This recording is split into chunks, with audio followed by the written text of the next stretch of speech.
Assalamualaikum teman-teman kelas 5A. Bagaimana kabarnya hari ini? Semoga kalian dalam keadaan yang sehat. Teman-teman, hari ini kita masih belajar di tematik 5 tema 2. Materi hari ini kita akan membahas masih tema 2, udara bersih bagi kesehatan. Subtema 2, udara bersih bagi pernapasan. Kita sudah sampai di pembelajaran terakhir, yaitu pembelajaran 5 dan 6. Teman-teman, sebelum belajar mari kita berdoa bersama-sama. Bismillahirrahmanirrahim. Allahumma inni as'aluka ilman nafi'a wa rizqan tayyiba wa amalan mutaqabbala. Materi yang akan kita pelajari pada pagi hari ini: 1. Mengidentifikasi berbagai penyakit yang berhubungan dengan organ pernapasan pada manusia. 2. Menjelaskan tentang musyawarah. Teman-teman siswa kelas 5 yang sholih dan sholihah, organ pernapasan manusia terdiri dari hidung, tenggorokan, dan paru-paru. Setiap organ tersebut dapat mengalami gangguan akibat dari kuman, penyakit, atau kebiasaan hidup yang tidak sehat. Nah, apa sajakah penyakit atau gangguan pernapasan pada manusia tersebut?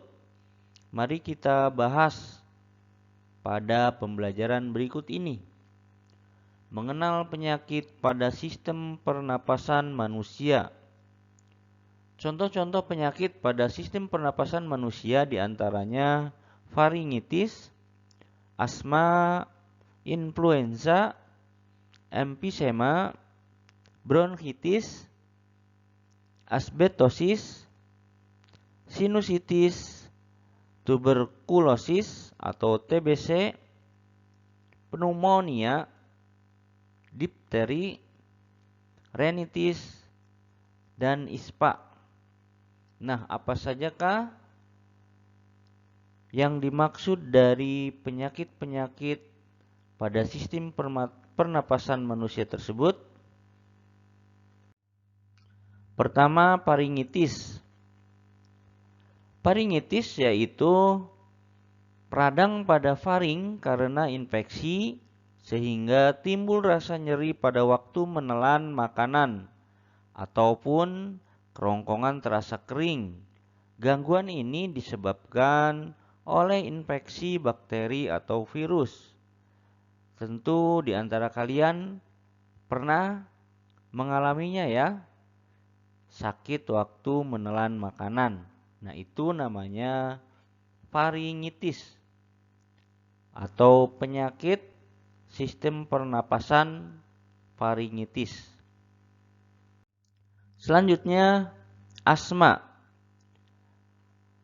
Asma adalah penyakit radang paru-paru yang menimbulkan serangan sesak napas dan mengi yang berulang. Asma merupakan salah satu kelainan paru-paru paling banyak dan bervariasi, menyerang 1 dari 4 anak di beberapa daerah. Selanjutnya, influenza atau flu, yaitu penyakit yang sering kita jumpai di sekitar lingkungan kita. Terkadang penyakit ini adalah penyakit musiman ya. Penyakit influenza disebabkan oleh virus influenza. Gejala yang ditimbulkan antara lain pilek, hidung tersumbat, bersin-bersin, dan tenggorokan terasa gatal. Influenza merupakan suatu penyakit infeksi akut saluran pernapasan, terutama ditandai oleh demam, menggigil, sakit otot, sakit kepala, dan sering disertai pilek, sakit tenggorok, dan batuk yang tidak berdahak.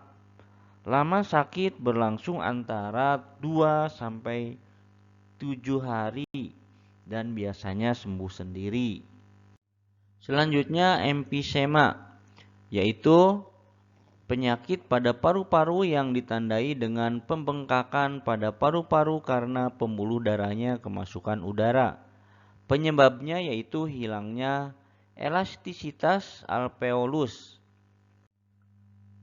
Bronkitis adalah suatu peradangan pada cabang tenggorok atau bronkus, saluran udara ke paru-paru.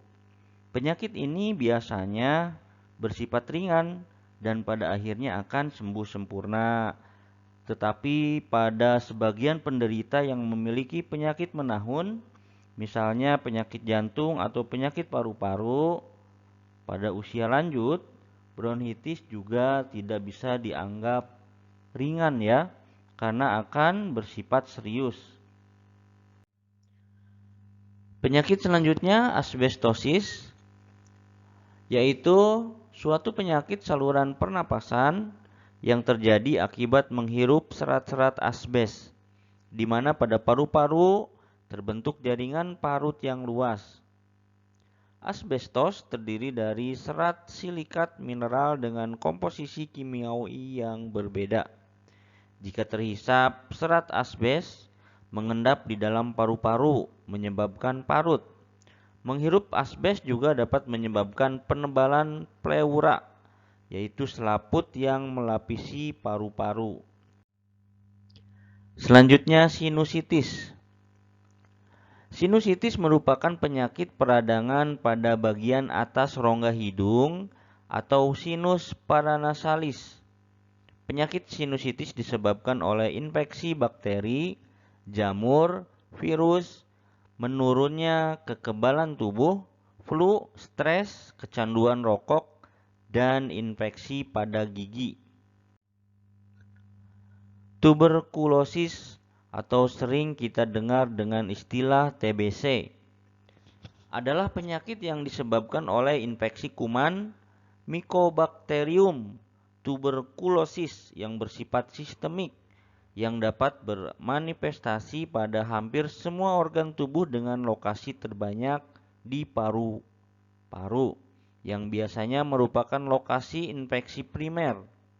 Bakteri ini menyerang paru-paru sehingga pada bagian dalam alveolus terdapat bintil-bintil.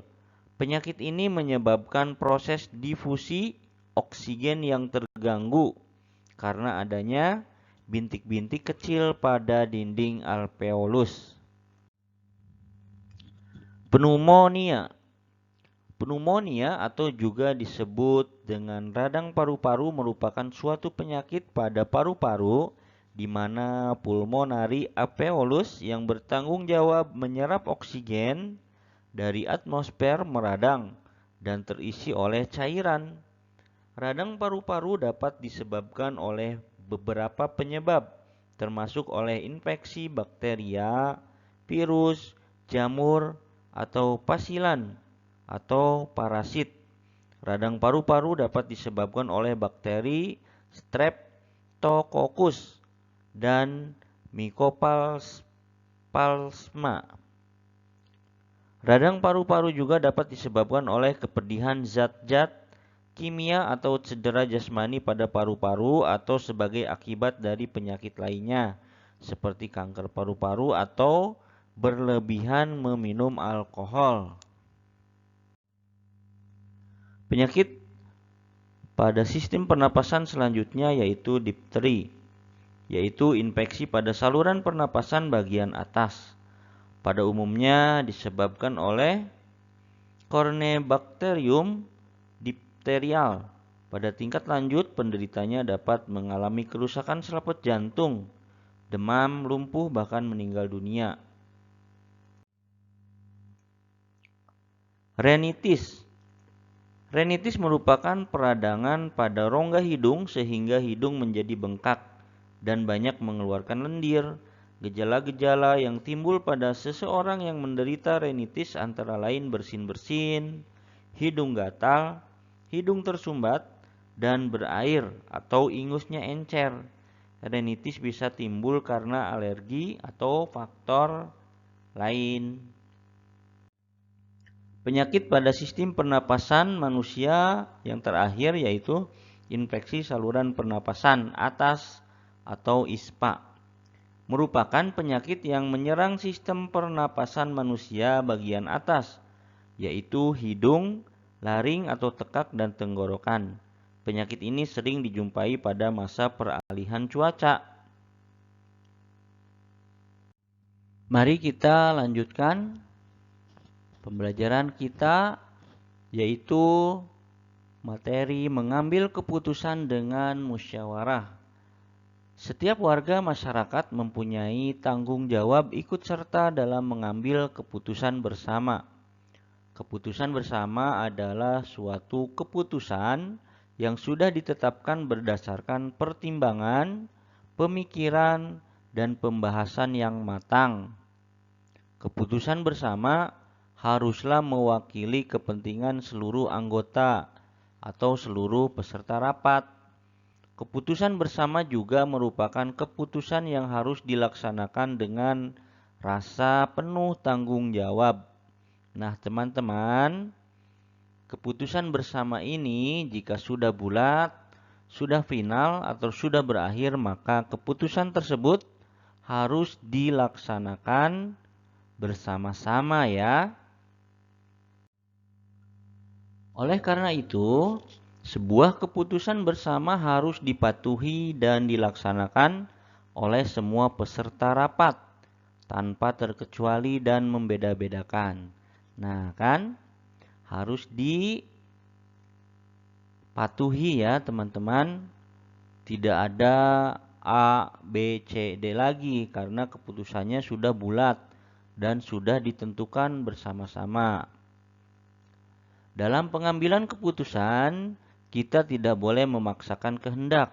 Hasil dari keputusan yang diambil juga tidak boleh hanya menguntungkan satu pihak, tetapi semua pihak haruslah merasa diuntungkan.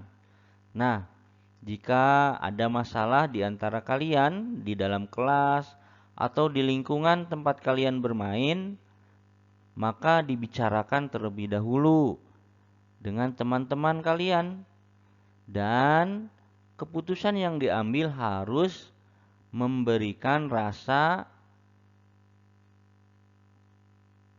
keuntungan bersama-sama ya. Tidak ada yang dirugikan sebelah pihak. Jadi semuanya harus merasa diuntungkan.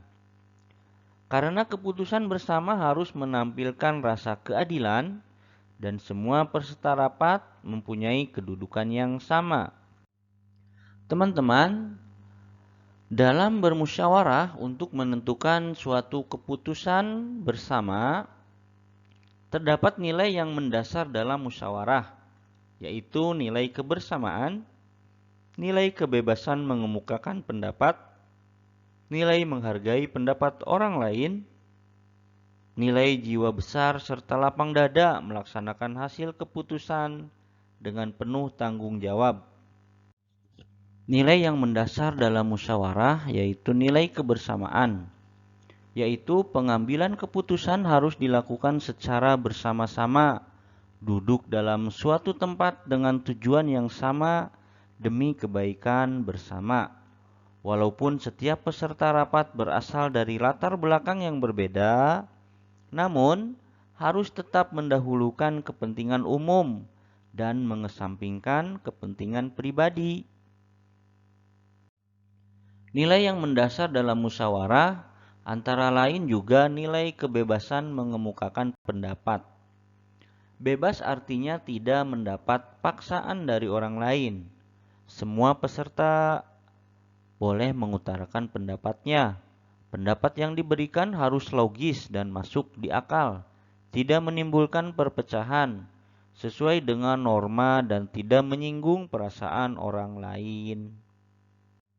Nilai selanjutnya yang mendasar dalam musyawarah yaitu menghargai pendapat orang lain. Setiap peserta rapat haruslah mendengarkan dan menghargai pendapat orang lain tanpa menyela orang yang sedang mengemukakan pendapat. Bila tidak setuju dengan pendapat yang dikemukakan peserta lain, kalian boleh menanggapinya, tetapi dengan cara yang sopan agar tidak menimbulkan permasalahan. Nilai yang mendasar dalam musyawarah yang terakhir yaitu nilai jiwa besar serta lapang dada. Melaksanakan hasil keputusan dengan rasa penuh tanggung jawab, nilai persamaan hak ialah seluruh peserta rapat diberi hak yang sama untuk mengemukakan pendapatnya. Mereka diberi kebebasan untuk mengungkapkan ide gagasan. Namun ketika musyawarah sudah mencapai kata mufakat, maka setiap peserta harus memiliki jiwa yang besar serta berlapang dada atas segala keputusan yang telah disepakati bersama. Teman-teman, apakah di antara kalian masih ada yang ingat tentang musyawarah mufakat? Musyawarah mufakat merupakan salah satu bentuk upaya pengambilan keputusan bersama yang sesuai dengan nilai budaya bangsa Indonesia yang demokratis. Musyawarah berarti membicarakan dan menyelesaikan bersama suatu persoalan dengan maksud untuk mencapai mufakat atau kesepakatan. Teman-teman, berikut adalah poin-poin mengenai ciri-ciri musyawarah, yaitu ada 5 poin. Dan prinsip-prinsip dan aturan musyawarah, yaitu ada 6 poin. Silahkan kalian pahami dan baca.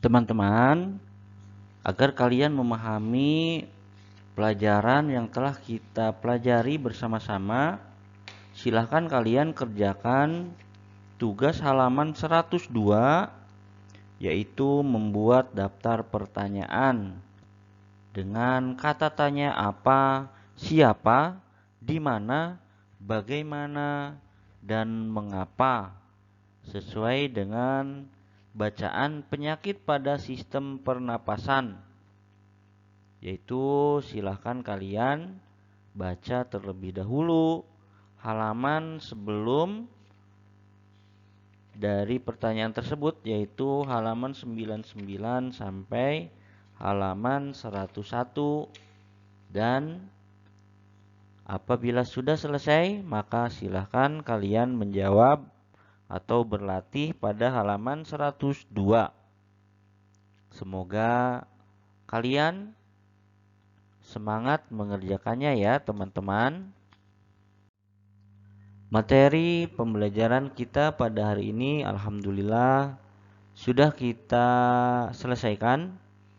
Mari teman-teman kita membaca doa kafaratul majelis bersama-sama. Subhanakallahumma wa bihamdika asyhadu an la ilaha illa anta astaghfiruka wa atubu ilaik. Wassalamualaikum warahmatullahi wabarakatuh.